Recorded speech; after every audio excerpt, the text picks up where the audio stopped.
Theology is called the queen of sciences, right? The queen of the sciences. And yet, oftentimes, it doesn't really follow the scientific method in areas. And there are squabbles within the church that sometimes have led to even violence. Today, we don't see people necessarily burning each other at the stake over their view of infant baptism or the Trinity. But we do see people using, or as I would say, weaponizing inerrancy and trying to get professors fired, maybe because their view of inerrancy doesn't quite meet up to the chapter and paragraph of the Chicago Statement.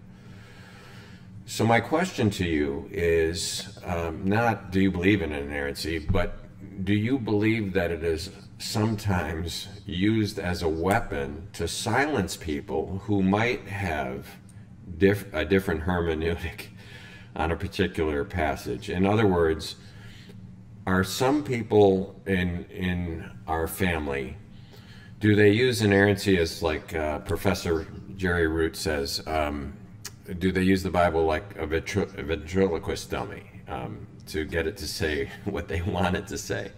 Because their authority actually isn't the Bible, but it might be their particular tribe of Christianity. Well, certainly I've had the experience of people weaponizing inerrancy to try to get me fired. That's happened to me. So I know that is reality. So, of course, yes, inerrancy can be used that way. I think that we have to be very careful about how we understand inerrancy. Again, it's something that we need a deeper, more carefully nuanced view of. That was my Lost World of Scripture book, where the last 2 chapters, we spent a lot of time trying to bring nuance to the issue of inerrancy. What does it mean to believe in inerrancy? And one of the things that I pointed out in that book was that in my mind, it's almost logically impossible to say that there is an error in Scripture, because most every example that could be pointed out, you can either say, oh, that's not really an error, that's a rhetorical device. Or, well, that's not an error once you take account of the genre. Or, that's not an error once you think about the text critical issues. In other words, we have so many escape valves that nothing really could ever stand up.